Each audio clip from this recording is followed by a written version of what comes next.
Hey everyone, welcome to my channel. So now let's talk about P block elements. So P block elements, we'll be doing it in 2-3 lectures. Let's start. The variation in properties of the P block elements due to the influence of D and F block in the inner core of the heavier elements make their chemistry interesting. The variation in properties of the P block elements due to the influence of D and F electrons in the inner core of heavier elements make their chemistry interesting. In P block element, in the last electron enters the outermost P orbital. So जो P block elements होते हैं उनका last electron कहाँ enter होता है? Outer most P orbitals में enter होता है. As we know that the number of p orbitals is 3 and therefore the maximum number of electrons that can be accommodated in a set of p orbitals is 6. Since orbitals कितने हैं? 3. If we relate somewhat with atomic structure so how can you find out number of orbitals? So what you need to do is just to square the principal quantum number, that is n. So if you square like n square, you will get number of orbitals in that particular shell.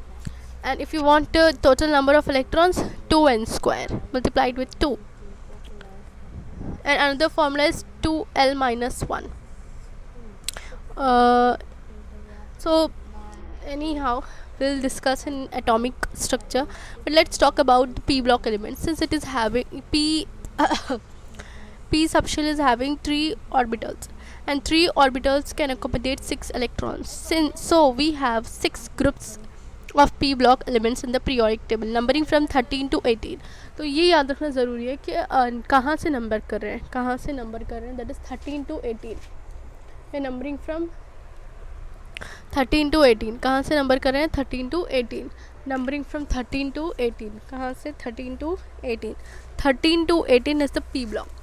सो आपको याद रखना है कि S block और P block elements को representative elements बोलते हैं. S block और पी ब्लॉक एलिमेंट्स को रिप्रेजेंटेटिव एलिमेंट्स बोलते हैं. एस ब्लॉक और पी ब्लॉक को रिप्रेजेंटेटिव एलिमेंट्स बोलते हैं. Why do we call it representative elements? That is a part of a periodic table. We shall discuss that, but let's do not waste time and just talk to the point and complete this chapter. So boron, carbon, nitrogen, oxygen, fluorine and helium head the groups. So 13th group में boron family भी बोलते हैं, और 14th group carbon family, nitrogen family 15th group, oxygen family 16th group, fluorine family 17th group, and the noble gases helium, neon, argon, krypton, xenon, radon. And last one 118b है जो last element है periodic table का. So boron, carbon, nitrogen, oxygen, fluorine and helium head the groups. The valence shell electronic configuration is ns2 np 1 to 6. तो इनका general electronic configuration क्या होगा, या फिर वैलेंस शेल इलेक्ट्रॉनिक कॉन्फ़िगरेशन क्या होगा? ns2 np 1 to 6. ns2 मतलब s वाला सबशेल फिल्ड है, और p 1 to 6 except for helium.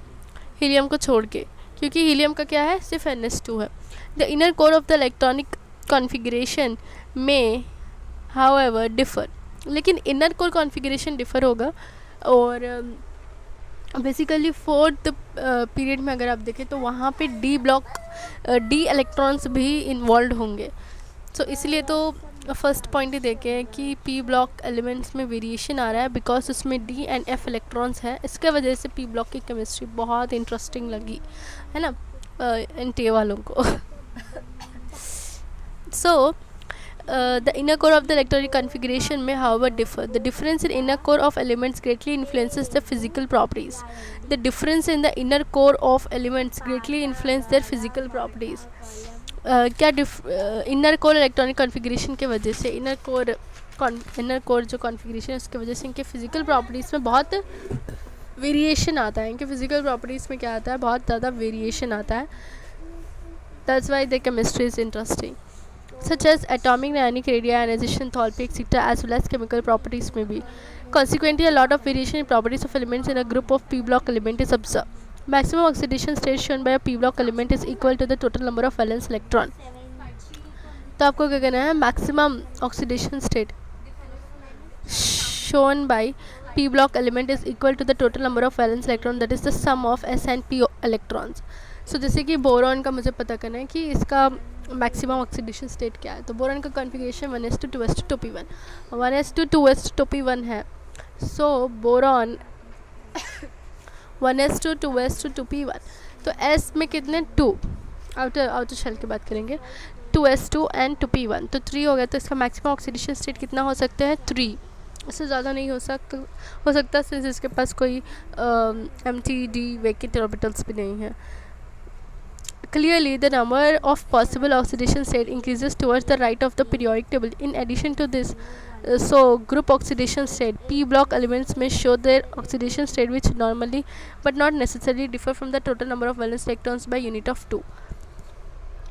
तो ग्रुप नंबर, जैसे कि ग्रुप नंबर जो है वो हाईएस्ट ऑक्सीडेशन स्टेट होता है. जैसे कि ऑक्सीजन है, ऑक्सीजन का ग्रुप नंबर क्या है, 6A भी बोलते हैं इसको. तो उसका मैक्सिमम ऑक्सीडेशन स्टेट कितना हो सकता है, 6. लेकिन जनरली क्या दिखाता है वो, जनरली कि ऑक्सीजन को छोड़ के बाकी का, जनरली जैसे कि सल्फ़र ले लो, सल्फ़र का 6.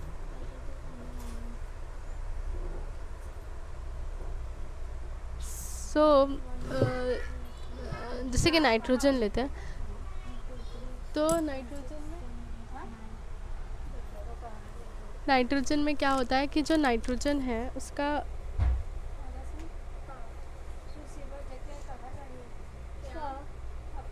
जो नाइट्रोजन है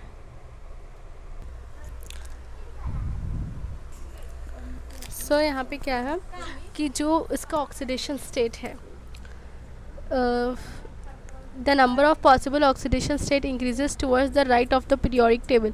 In addition to this, the so-called group oxidation state p block elements may show other oxidation state which normally but not necessarily differ from the total number of valence electrons by unit of 2. The number of the important oxidation state exhibited by p block elements are shown in table 11.1 in boron.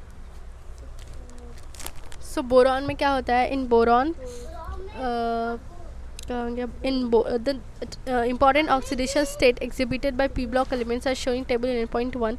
In boron, carbon and nitrogen families, the group oxidation state is the most stable state for the lighter elements in the group.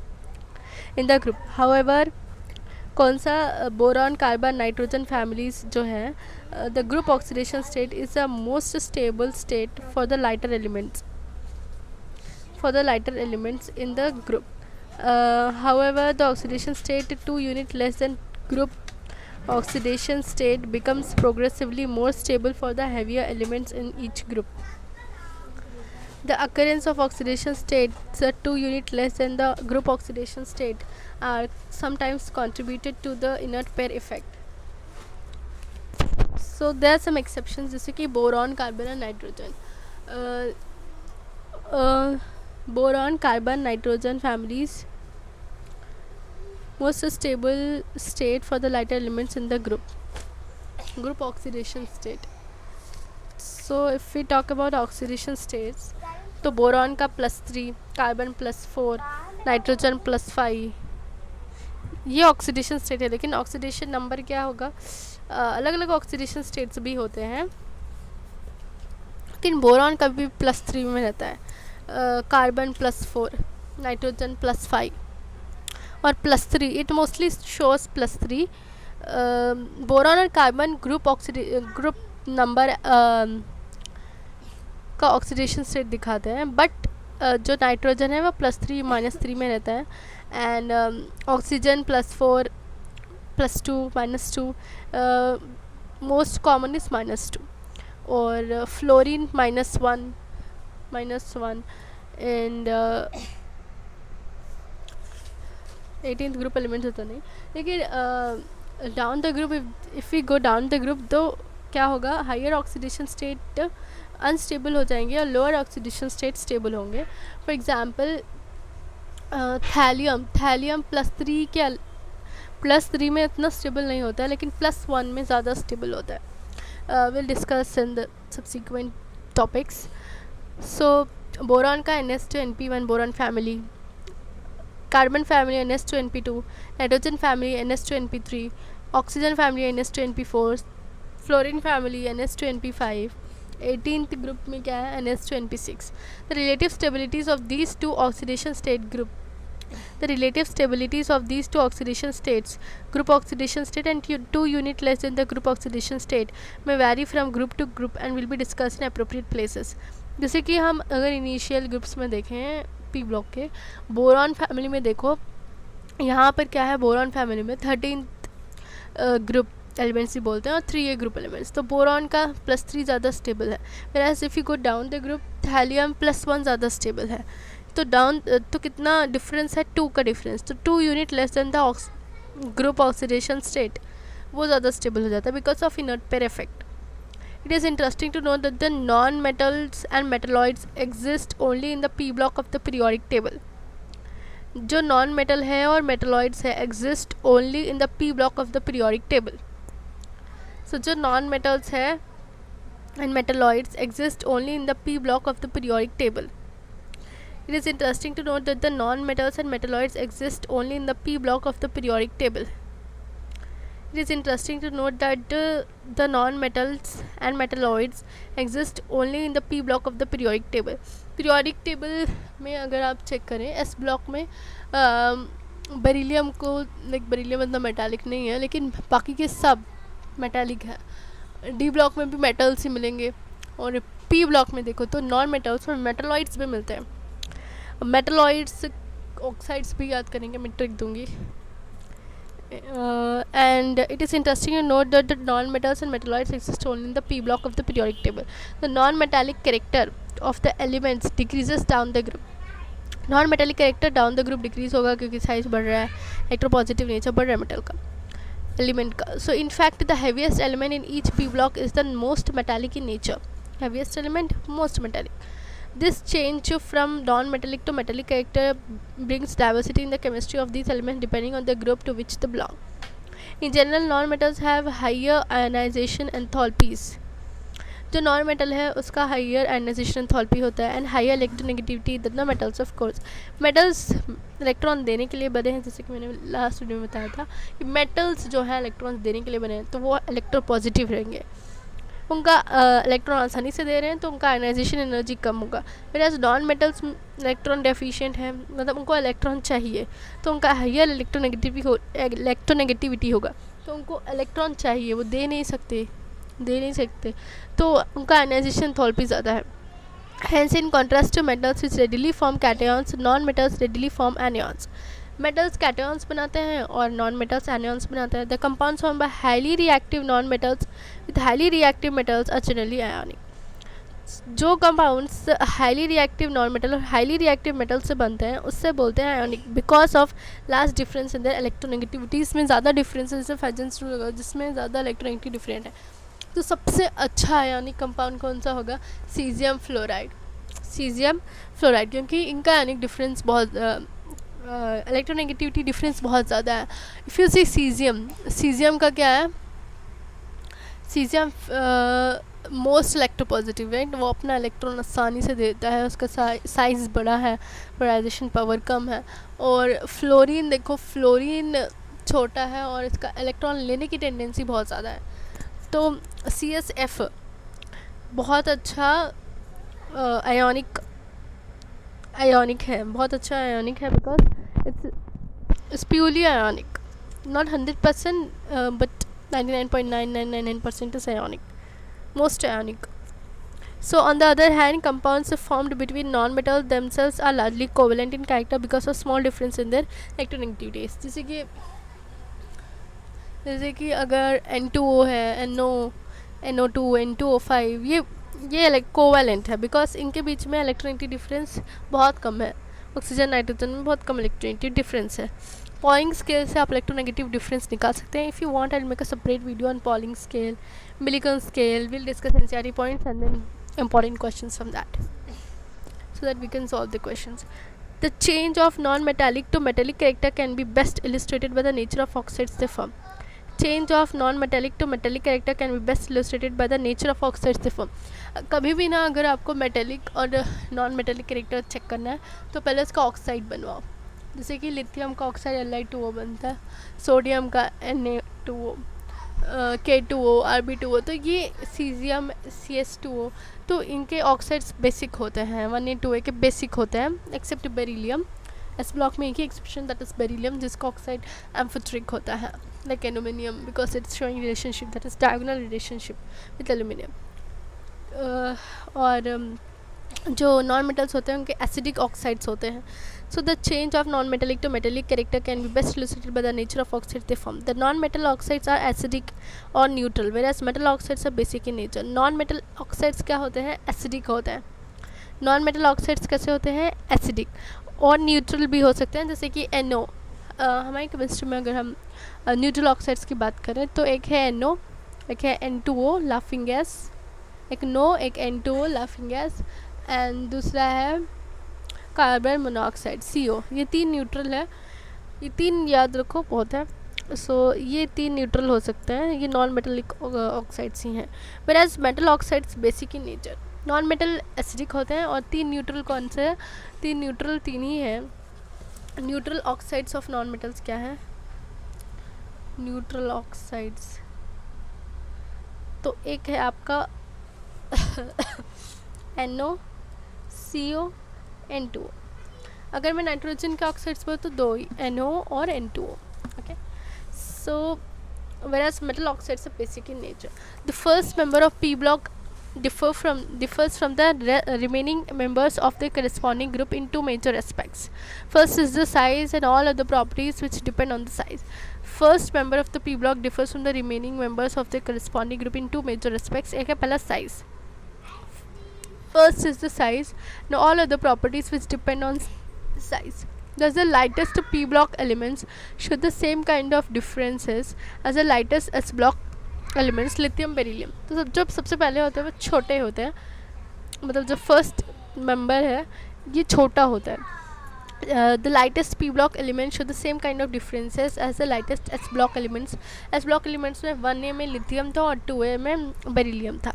1A means alkaline metals और 2A मतलब alkaline earth metals. तो alkaline earth metals में beryllium, alkaline metals में lithium. The second important difference which appears only to the P block elements rises from the effect of d orbitals. Effect of d orbitals in the valence shell of heavier elements starting from the third period onwards. Second important difference कहाँ आता है? Which applies only to the P block elements arise from the effect of d orbitals on the valence shell of heavier elements starting from the third period onwards and their lack in the second period element. तो देखो यहाँ पे क्या है कि दूसरा, एक तो साइज़ का डिफरेंस हो गया कि पहला वाला एलिमेंट का साइज़ छोटा है, पहले मेंबर का साइज़ छोटा है, और दूसरा है कि effect of d orbitals in the valence shell of heavier elements. जो सेकेंड पीरियड के जितने भी एलिमेंट्स हैं उनके पास डी वेकेंट ऑर्बिटल्स नहीं है. तो डी वेकेंट ऑर्बिटल्स नहीं, उनकी साइज़ छोटा है और इसकी वजह से बहुत डिफरेंसेस आता है. The valence shell of heavier elements starting from the third period onwards d orbitals available हो जाते हैं and they lack in the second period elements. इसकी वजह से बहुत difference आता है in the properties. Okay, the second period element of P groups starting from boron are restricted to a maximum covalency of 4 using 2s and 3 2p orbitals. In contrast, the third period element of P groups with the electronic configuration 3s to 3pn have the vacant 3d orbitals lying between 3p and 4s levels of energy. Using these d orbitals, the third period elements can expand their covalency above 4. For example, while boron forms only Bf4 whole minus, aluminium gives Alf6 whole minus 3. तो ये question भी है आगे, will check it. So for example जैसे कि boron है, boron जो boron है ये एनसीईआरटी में यहाँ पे देखे हैं, आप चेक कीजिए. So one more thing guys, do you know how to use these NCERT series whenever you don't feel like reading, when you feel like you're tired, you're exhausted, you're depressed, then you can just open this channel and click on the videos and you can just keep your headphones and listen it. and you will cover your 2-3 chapters. So BF4 minus क्या है? BF4 minus का covalency, boron का covalency 4 है, whereas aluminium का covalency 6 है. You can check on the screen, यहाँ पे देकर है तो आपको याद रहेगा एनसीईआरटी का ये वाला पॉइंट यहाँ पे देकर है. ओके, सो BF4 माइनस है जो बोरॉन है, बोरॉन का कोवेलेंसी 4 है, एल्यूमिनियम का कोवेलेंसी 6 है. The presence of BF4 minus है और AlF6 माइनस 3 है, मतलब एल्यूमिनियम के पास वैकेंट डी ऑर्बिटल्स हैं, कार्बन के पास नहीं है, नाइट्रोजन के पास नहीं है, ऑक्सीजन के पास नहीं है, फ्लोरीन के पास नहीं है. The presence of d orbitals influences the chemistry of higher elements in a number of other ways. Presence of these d orbitals influences the chemistry of higher elements, chemistry अलग हो जाती है. The combined effect of size and availability of d orbitals considerably influences the ability of these elements to form pi bonds. The combined effect of size and availability of d orbitals considerably influences the ability of these elements to form pi bonds. Combined effect of size, combined effect of size. So combined effect of size and availability of d orbitals considerably influences the ability of these elements to form pi bonds. तो इनके pi bonds बनाने की capability कम हो जाती है. The first member of the group differs from the heavier members of its ability to form p multiple bonds. The first member of a group differs from the heavier members in its ability to form p multiple bonds. So जो first member है, since उनका size छोटा है तो वो लोग p bonds multiple bonds आसानी से बना सकते हैं, जैसे कि with it to itself, right, to itself. जैसे कार्बन कार्बन से बनाएंगे, नाइट्रोजन नाइट्रोजन से, ऑक्सीजन ऑक्सीजन से. सो कार्बन में C डबल बॉन्ड होता है, C ट्रिपल बॉन्ड होता है. नाइट्रोजन में N ट्रिपल बॉन्ड N, जो बहुत स्ट्रॉन्ग होता है. N triple bond is very strong, that's why our atmosphere consist of about 78% of nitrogen. इतना ज़्यादा नाइट्रोजन है फिर भी it do not react with any other gases present in the atmosphere because it is inert, because N triple bond N is very strong bond and this bond cannot be broken easily. Only during lightnings N triple bond N breaks. And to other second row elements, example सिर्फ same like carbon ही नहीं, nitrogen नहीं, carbon oxygen with second row elements. Carbon oxygen के साथ carbon nitrogen nitrogen oxygen. so this to the second row elements.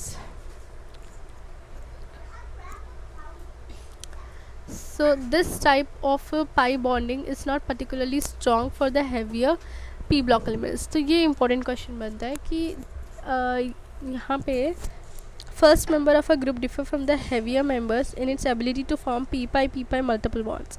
The combined effect of size and availability of d orbitals considerably influences the ability of these elements to form pi bonds. The first member of a group differs from the heavier members of in its ability to form p multiple bonds to itself. जैसे carbon double bond, carbon triple bond, nitrogen triple bond, and the other second row elements. Example carbon oxygen double bond, C double bond N, C triple bond N, N double bond O. So this type of pi bonding is not particularly strong for the heavier p block elements. ये ना हम nitrogen family में discuss करेंगे कि nitrogen triple bond बना सकता है, लेकिन फॉस्फरस मल्टीपल बॉन्ड्स नहीं बनाता, और जो फॉस्फरस सिंगल बॉन्ड है वो वीक होता है. पी बॉन्ड्स वीक होते हैं फॉर थर्ड पीरियड और हेवियर एलिमेंट्स के लिए. सेकेंड पीरियड के लिए स्ट्रॉन्ग होता है.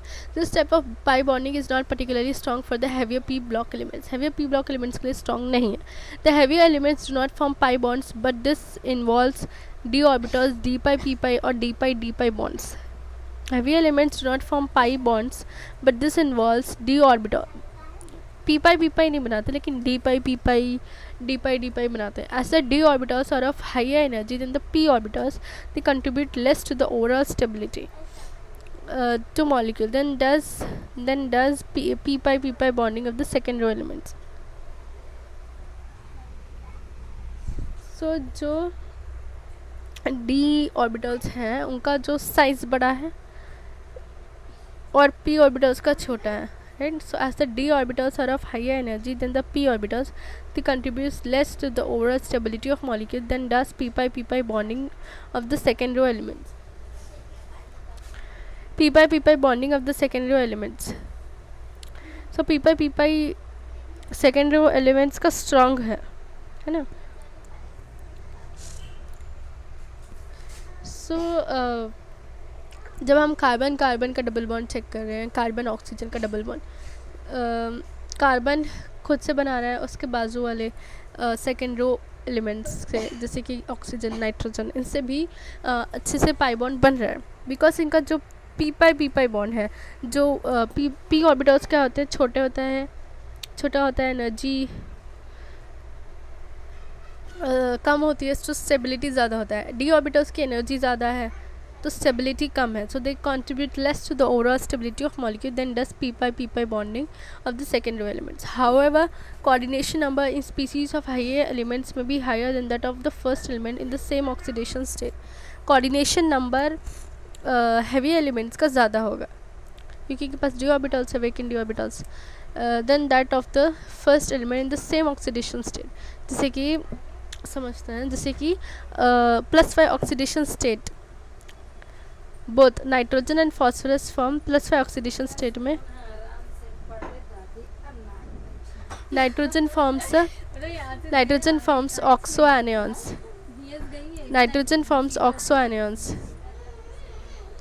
For example, +5 oxidation state both nitrogen and phosphorus forms oxoanions. NO3 - 3 coordination number. So जैसे कि आपका NO3 माइनस है, NO3 - 3 coordination. For example, +5 oxidation state, both nitrogen and phosphorus form oxoanions. NO3 - 3 oxidation state, 3 coordination with pi bond involving one nitrogen and p orbital. Pi bond involving one nitrogen p orbital. PO4 - 3 4 coordination. PO4 - 3 4 coordination involving s, p, d orbitals contributing to the pi bond. In this unit we'll study the chemistry of group 13 and 14. तो ये लोग ना nitrogen और phosphorus का बता रहे हैं, उसमें फिर बाद में बोल रहे हैं कि ठीक है हम इतना तो नहीं 13 14 करेंगे इस चैप्टर में. ओके,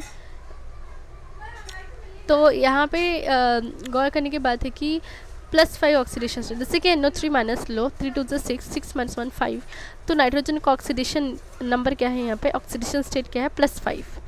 फॉस्फोरस PO4 - 3 कंपाउंड में देखो, 4 2 8 8 - 3 5, तो फॉस्फोरस भी 5 है, नाइट्रोजन भी 5 है, लेकिन कोऑर्डिनेशन नंबर चेक करो, जहाँ पे NO3 - 3 कोऑर्डिनेशन नंबर है उसका with pi bond involving one nitrogen p orbital, जिसमें एक nitrogen p orbital pi bonding में इन्वॉल्व है. वेराज कोऑर्डिनेशन नंबर फॉस्फोरस का 4 है, इसमें s p d orbitals involve है पाई बॉन्ड बनाने में. सो यहाँ पे ऑक्सीडेशन स्टेट सेम है, फिर भी कोऑर्डिनेशन नंबर डिफरेंट हो रहा है. हायर एलिमेंट्स का हायर है, फॉस्फोरस का ज़्यादा है.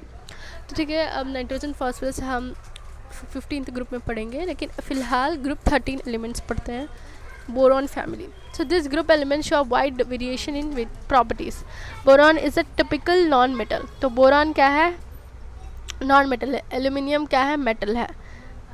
तो जो बोरॉन है वो क्या होता है, boron typical non metal. Aluminium metal है but show many chemical similarities to boron and gallium, indium, thallium and nihonium.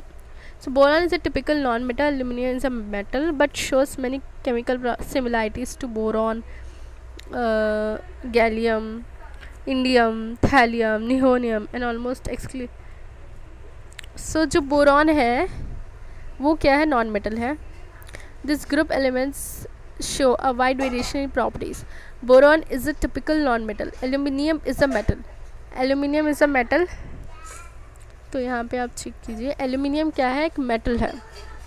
Aluminium is a metal but show many chemical similarities to boron. ठीक है, aluminium metal है, फिर भी उसके chemical similarities boron की तरह है, उसकी केमिकल प्रॉपर्टीज़ बोरॉन की तरह है. जो गैलियम, इंडियम, थैलियम, निहोनियम ये एक्सक्लूसिवली मेटेलिक इन नेचर है. एक्सक्लूसिवली मेटेलिक इन नेचर है. Boron is a fairly rare element. Mainly occurs as orthoboric acid. तो इसका फॉर्मूला याद रखना. ऑर्थोबोरिक एसिड क्या होता है, यहाँ पे आप एनसीईआरटी रीड कर सकते हैं या फिर अपनी हार्ड कॉपी एनसीईआरटी की खोल सकते हैं.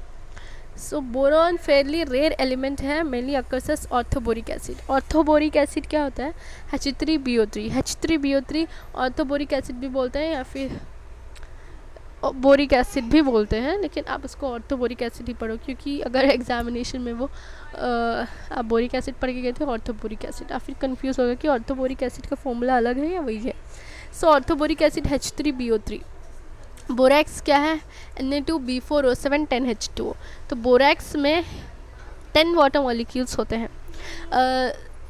हमने अभी जो रिसेंटली चैप्टर किया है एस ब्लॉक एलिमेंट्स में, 2A ग्रुप एलिमेंट्स में हमने प्लास्टर ऑफ पेरिस और जिप्सम पढ़ा था. तो जिप्सम में कितने वाटर मॉलिक्यूल्स होते हैं, 2. पेरिस में, प्लास्टर ऑफ पेरिस में हाफ वाटर मॉलिक्यूल्स. ये कैसे याद रखिए कि अगर आप पेरिस तो क्या होगा, आपको हाफ वाटर बॉटल मिलेगा, राइट. सो इससे हमें याद रखने में एक टिप बना था कि हाफ H2 होगा. जब समय सम करना है 1 + 1 कितना होता है, 2. तो CSO4 2H2. एनीवेज, तो बोरेक्स में कितना होता है, 10 वाटर मॉलिक्यूल्स होता है. Na2B4O7. बोरॉन 4 होता है, सोडियम 2 होता है और ऑक्सीजन 7 होता है. Na2B4O7 और 10 वाटर मॉलिक्यूल्स होते हैं. तो बोरैक्स में 10 वाटर मॉलिक्यूल्स होते हैं, तो इससे बहुत ज़्यादा वाटर मॉलिक्यूल्स है. कर्नाइट है, उसमें Na2B4O7 4H2O. सेम है, फॉर्मूला सेम है, सिर्फ वाटर मॉलिक्यूल्स का डिफरेंस है. सो जब आप बोर होते हो, अब पानी बहुत पीते हो, कितना पीते हो, 10 बार पीते हो 10 वाटर, क्योंकि आप खाली बैठे हो, बोर हो रहे हो, तो 10 टाइम्स आप पानी पियोगे तो 10 वाटर मॉलिक्यूल्स. कैरनाइट में 4 वाटर मॉलिक्यूल्स. कैरनाइट अगर आप काम कर रहे हो तो सिर्फ 4 बार ही पियोगे, only 4 times, less than 5, right, 4 times. ये इतना अच्छा निमोनिक नहीं है, इतना अच्छा ट्रिक नहीं है, लेकिन will try to make it in India. अगर आपके पास कोई अच्छा ट्रिक है इसको याद रखने का, so keep down in the comment section and I will announce your name in my next upcoming video. So जब तक आप लोग सब्सक्राइब, लाइक और शेयर कर दीजिए please. So in India borax कहाँ पे होता है, प्यूगा वैली, लड़ख में बोरेक्स मिलते हैं. बोरेक्स मतलब उसमें 10 वाटर मॉलिक्यूल्स होते हैं. Na2B4O7 10 water molecules. एंड संभाल लेक मतलब पानी में मिल रहा है, वैली में मिल रहा है, लेक में मिल रहा है, क्योंकि इसमें 10 वाटर मॉलिक्यूल्स हैं. Rajasthan, Sambhar lake, Rajasthan. The abundance of boron in earth crust is less than 0.001% by mass. बहुत कम, right. There are 2 isotopic forms of boron, एक है B10, एक B11. B10 कम मात्रा में मिलता है 19% और B11 81%. इसलिए आप इसका एवरेज ले लो, दैट इज़ 9.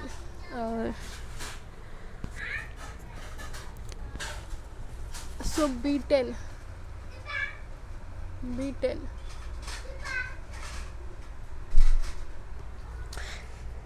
तो B10 19% है और B11 81% है. इसलिए बोरॉन का एटॉमिक नंबर 5 होता है और मास नंबर कितना होता है, 11 होता है, क्योंकि 11 81% है.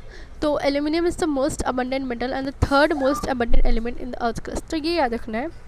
मेटल में अगर देखें, मोस्ट अबंडेंट मेटल है, हम ये मेटलर्जी में भी पढ़ते हैं कि मोस्ट अबंडेंट मेटल एल्यूमिनियम है. लेकिन अगर सारे एलिमेंट्स में से चेक करें तो सबसे ज़्यादा abundant, first most abundant oxygen है. क्योंकि ऑक्सीजन बहुत रिएक्टिव होता है, इसलिए वो हर कंपाउंड के साथ होता है. तो अर्थ क्रस्ट में आप सबसे ज़्यादा ऑक्सीजन ही मिलेगा. नेक्स्ट क्या है, नेक्स्ट है सिलिकॉन. रेत, पत्थर, रेत सब सिलिकॉन से तो बना है. रेत तो हर जगह दिखती है, राइट. तो सिलिकॉन सेकेंड मोस्ट अबंडेंट. और सिलिकॉन में भी अगर देखें तो SiO2 सिलिका मतलब रेत का फॉर्मूला. रेत में सैंड का फॉर्मूला, सॉइल का फॉर्मूला. सॉइल में ह्यूमस और सब अदर न्यूट्रिएंट्स भी होता है, लेकिन जैसे मैं अगर सैंड की बात करूँ, सॉइल की बात करूँ, सैंड की बात करूँ, तो SiO2 उसमें 2 ऑक्सीजन है और 1 सिलिकॉन है। इसका मतलब ऑक्सीजन ज़्यादा है इन कंपेयर टू सिलिकॉन। तो सिलिकॉन सेकेंड मोस्ट अबंडेंट है। और थर्ड मोस्ट अबंडेंट क्या है? थर्ड मोस्ट अबंडेंट एल्यूमिनियम है। एल्यूमिनियम मेटल है, मेरा ऑक्सीजन सिलिकॉन नॉन मेटल्स है। तो अगर मैं बात करूँ मोस्ट अबंडेंट मेटल, तो वो होगा aluminium. Okay, third most abundant element in the earth crust by 81.3% by mass. Mass इसका कितना है? 8.3% बाय मास। आफ्टर ऑक्सीजन 45.5% और सिलिकॉन 27.7%। सिलिकॉन कितना? 27.7%। ऑक्सीजन कितना? 45.5%। बॉक्साइट का फॉर्मूला देखना है, Al2O3 2H2O। ये मेटलर्जी में भी काम आएगा। Bauxite Al2O3 2H2। I think bauxite एक और है, और जिससे एल्युमिनियम प्रॉफिटेबल अमाउंट में प्रॉफिटेबल होता है यहाँ से, बॉक्साइट से एल्युमिनियम का एक्सट्रैक्शन। तो और किसको बोलते हैं? पहली बार और उसको बोलते हैं जहाँ से हम कोई जो एलिमेंट है, मेटल है, वो मेटल को प्रॉफिटेबली एक्सट्रैक्ट कर पाए। That is bauxite is the ore for aluminium. और क्रेओलाइट Na3Al(F6), ये भी एक मिनरल है। The most important minerals of the aluminium, एक है क्रेओलाइट, एक है बॉक्साइट। इसको याद रख लो, bauxite Al2O3 2H2O, cryolite Na3Al(F6), most important minerals of aluminium. In India it is found in mica in Madhya Pradesh में। कर्नाटका में एल्यूमिनियम मिलता है, उड़ीसा, जम्मू, तो ये जगह मिलता है। तब नॉर्थ के साइड, साउथ में कहाँ? उड़ीसा और कर्नाटका, बीच में मध्य प्रदेश, और ऊपर जम्मू कश्मीर में। So gallium, indium, thallium are least abundant elements nature. Nihonium has atomic number 113। जैसे कि मैंने पीरियोडिक टेबल में डिस्कस किया था कि आपको लाइक Z ग्रेटर देन 100 वालों का एटॉमिक नंबर पूछे, एक एटॉमिक नंबर दे देंगे और आपको बोलेंगे इसका नाम पहचानो, या फिर बोलेंगे कि इसका ग्रुप पहचानो या इसका पीरियड पहचानो। तो यहाँ पे जो निहोनियम है, इसका एटॉमिक नंबर 113 है। सो ये कौन से ग्रुप को बिलोंग करता है? 13। तो लास्ट का 2 डिजिट ले लो आप। जैसे कि अगर मैं बोलूँ एटॉमिक नंबर 114 कौन से ग्रुप को बिलोंग करता है, तो लास्ट 2 डिजिट्स 114 बोला ना, तो 14 जो है वो कार्बन फैमिली को बिलोंग करता है, दैट इज़ 14th ग्रुप। और 15th ग्रुप 115, 116 16th ग्रुप, 117 टेनिसाइन। सो निहोनियम जो है वो बोरॉन फैमिली। फ्लेरोवियम वो carbon family, that is 15th group, 14th group. और moscovium 15th group, livermorium 16th group, tennessine 17th group, oganesson 18th group, 118।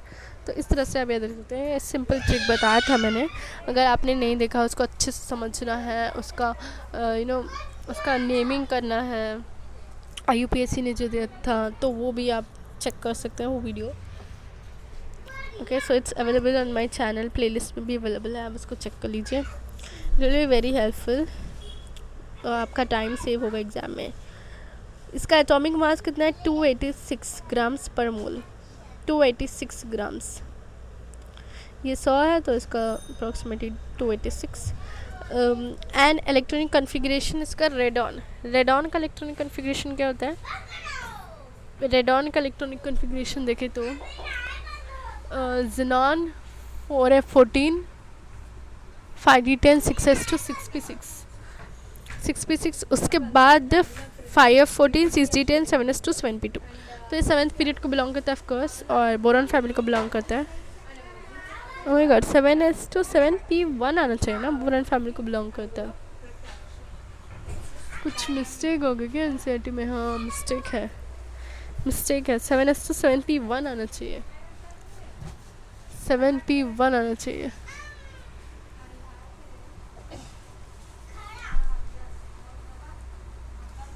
Mistake है, इसको सही कर लो। यहाँ पे मिस्टेक देखे हैं, यहाँ पे देखो ये मिस्टेक है, स्क्रीन पे चेक कर सकते हो। ये 7s2 7p 1 आना चाहिए। आप चेक भी कर सकते हो, जैसे रेडॉन का एटॉमिक नंबर 86 है। 86 प्लस कितना, 14 प्लस 10 24, 24 प्लस 3 करना चाहिए 13, और 10 11 113। सो 113 किसका हुआ, 113 का निहोनियम। So far it has been prepared in small amount and half-life of it is most stable isotope is 20 seconds. अब 20 seconds में आप ही बताओ, आप इसका केमिकल प्रॉपर्टी पता करेंगे, फिजिकल प्रॉपर्टी पता करेंगे, क्या पता करेंगे? It's not possible. So due to this reason its chemistry has not been established. Yes, thank God, नहीं तो हमें निहोनियम की भी केमिस्ट्री याद रखना पड़ता। थैंक गॉड इसका हाफ लाइफ सिर्फ 20 सेकेंड है। 20 सेकेंड ने हमें बचा लिया, thank God. Nihonium is a synthetically prepared radioactive element. Here atomic, physical and chemical properties of element of this group living nihonium are discussed below. Thank God. So electronic configurations check करते हैं। तो electronic configuration मैंने last time बताया था जब हम two-way group elements alkaline earth metals discuss कर रहे थे। उसके फर्स्ट वीडियो में भी डिटेल वीडियो थी, उसमें मैंने बताया था कि आपको कैसे एटॉमिक नंबर याद करना है मतलब रटना नहीं है, समझना है कि 8 इलेक्ट्रॉन्स ऐड करो, उसके बाद 18 ऐड करो, उसके बाद 32 ऐड करो।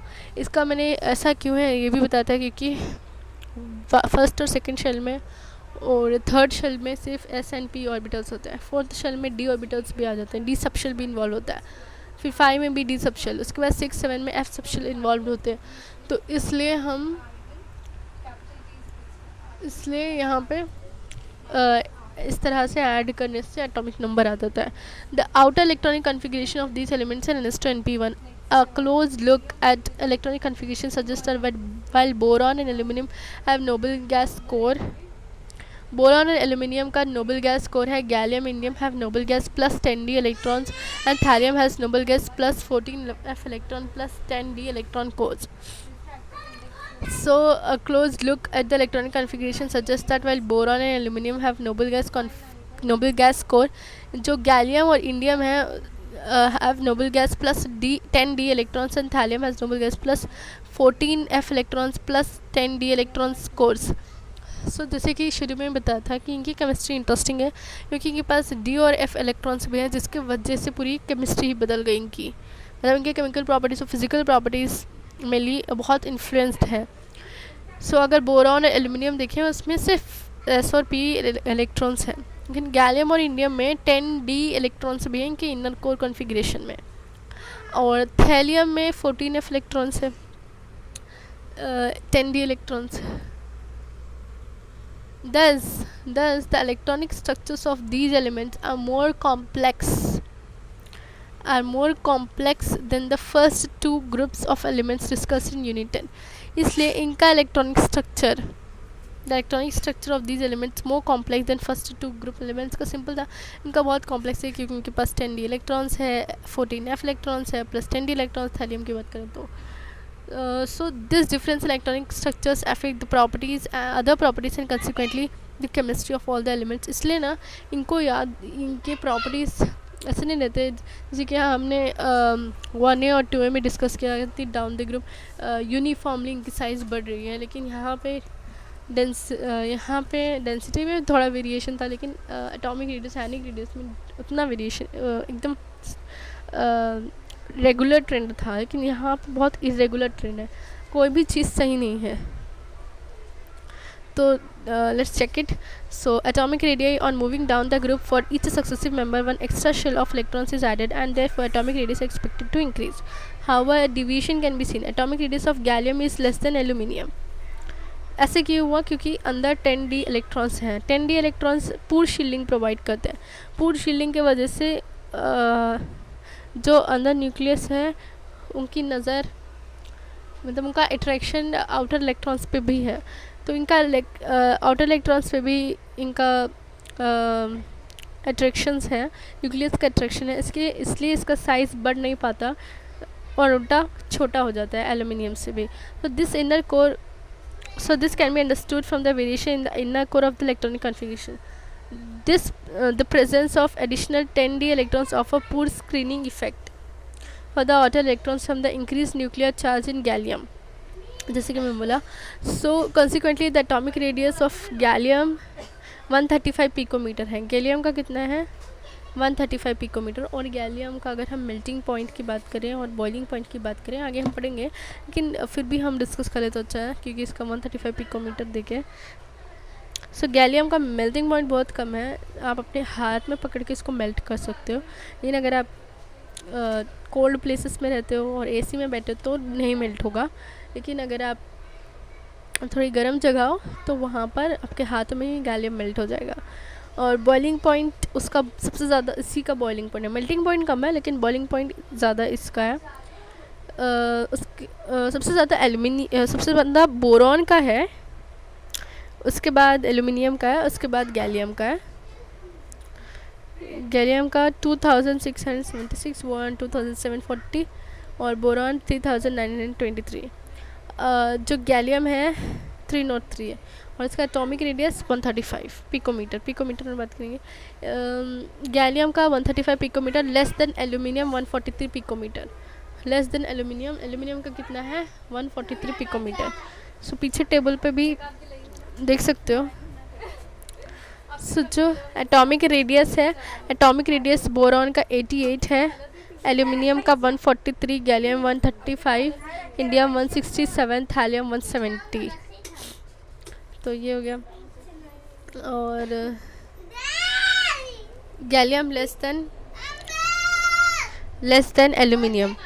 अब आयनाइजेशन एंथैल्पी की बात करते हैं. The ionisation enthalpy values as expected from the general trends do not decrease smoothly down the group. Ionisation enthalpy जो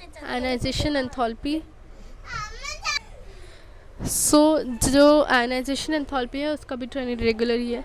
the ionisation enthalpy values expected from the general trends to do not decrease smoothly down the group. The decrease from the boron to aluminum is associated with an increase in size. The observed discontinuity in the ionization enthalpy values between aluminum, gallium and between indium and thallium are due to inability of D and F electrons which have low screening effect to compensate the increase in nuclear charge. The order of ionization enthalpy is expected is the first ionization enthalpy है less than 2, less than 3, 1 less than 2, 2 less than 3, 2 less than 3. The sum of the first 3 ionization enthalpies for each of the elements is very high. Effect of this will be apparent when you study the chemical properties. So boron का ज़्यादा है क्या ionization enthalpy, क्योंकि उसका size छोटा है ना, तो स्क्रीन इफेक्ट बहुत ज़्यादा होता है. तो इलेक्ट्रॉन ionization enthalpy क्या होता है? उसका आउटर मोस्ट वैलेंस शेल में से इलेक्ट्रॉन निकालना तो मुश्किल हो जाता है. उसके बाद हम एक्सपेक्ट करते हैं कि एल्युमिनियम का आना चाहिए, लेकिन आएगा थैलियम का होता है. उसके बाद गैलियम ग्रेटर देन और equal to aluminium. Ionisation enthalpy ज़्यादा हो सकता है या फिर उसके बराबर होगा. उसके बाद इंडियम. उसके बाद क्या होता है? इंडियम. तो अगर आपको नहीं पता है तो आप इसको लिख सकते हैं. मैं यहाँ पे लिख रही हूँ तो आप इसको कॉपी कर लें, अपने एनसीईआरटी में डाउन लिख लें. तो जो बोरॉन है उसका थैलियम से कम है क्या आयनाइजेशन एंथैल्पी? थैलियम का कम है गैलियम से, गैलियम का ज़्यादा और इक्वल भी हो सकता है एल्युमिनियम के, एंड एल्युमिनियम का ज़्यादा है इंडियम से. तो ये आपका है. बीटल गैलिंडियम, gallium aluminium. Okay, so order क्या होगा? Boron greater than thallium. तो आप इसको ना ये टेबल से भी कंपेयर कर सकते हो. टेबल नीचे देखकर है. जो आयनाइजेशन एंथैल्पी है सबसे ज़्यादा बोरॉन, फिर थैलियम,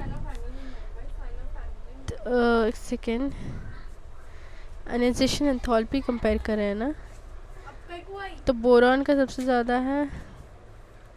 मैं फर्स्ट आयनाइजेशन की बात कर रही हूँ. It's about first ionisation enthalpy. लेकिन अगर थर्ड आयनाइजेशन एंथैल्पी की बात करें तो बोरॉन का सबसे ज़्यादा है, उसके बाद गैलियम, उसके बाद थैलियम, उसके बाद एल्यूमिनियम, उसके बाद इंडियम। फर्स्ट एनालिसिस एंथैल्पी की बात कर रही थी। यहाँ पे क्या देखिए कि the observed discontinuity in the analysis enthalpy values between aluminium and gallium and between indium and thallium. Indium और थैलियम में अगर कंपेयर करें तो थैलियम का ज़्यादा है एनालिसिस एंथैल्पी, वेराज थैलियम का कम होना चाहिए था। गैलियम और एल्यूमिनियम का देखें तो एल्यूमिनियम का ज़्यादा होना चाहिए था, गैलियम का कम होना चाहिए था। लेकिन थर्ड एनालिसिस एंथैल्पी या फिर फर्स्ट एनालिसिस एंथैल्पी या फिर second analysis and third analysis enthalpy, aluminium का गैलियम से ज़्यादा होना चाहिए था, लेकिन गैलियम का ज़्यादा है एल्यूमिनियम से। ओवरऑल ट्रेंड देखें तो सबसे ज़्यादा बोरोन का होगा, फिर थैलियम का, फिर गैलियम, फिर एल्यूमिनियम, देन इंडियम। तो वो अलग है, लेकिन जैसे कि हम एक्सपेक्ट कर रहे थे कि बोरॉन का सबसे ज़्यादा होना चाहिए, देन एल्यूमिनियम का, लेकिन गैलियम का है, उसके बाद एल्यूमिनियम, इसके बाद इंडियम और थैलियम से हम एक्सपेक्ट कर रहे थे कि इंडियम का ज़्यादा होना चाहिए, थैलियम का कम हो जाना चाहिए, लेकिन थैलियम का ज़्यादा है इन कम्पेयर टू इंडियम। सो ये इफ़ेक्ट देखने को मिल रहा है। इसका इफ़ेक्ट हम चेक करेंगे। तो यहाँ पे चेक करो, गैलियम का आयनाइजेशन एंथैल्पी 1 2 3 जो कंपेयर करना है करो। एल्यूमिनियम कम है गैलियम से, एल्यूमिनियम हम एक्सपेक्ट कर रहे हैं कि aluminium is greater than gallium expect करते थे, लेकिन aluminium is less than gallium. और इंडियम और थैलियम में चेक करें तो thallium is greater than indium, gallium is greater than aluminium, thallium is greater than indium. उल्टा हो गया ना, यहाँ पे डिविएशन आ गया बिकॉज ऑफ पूर screening effect of DNF orbitals.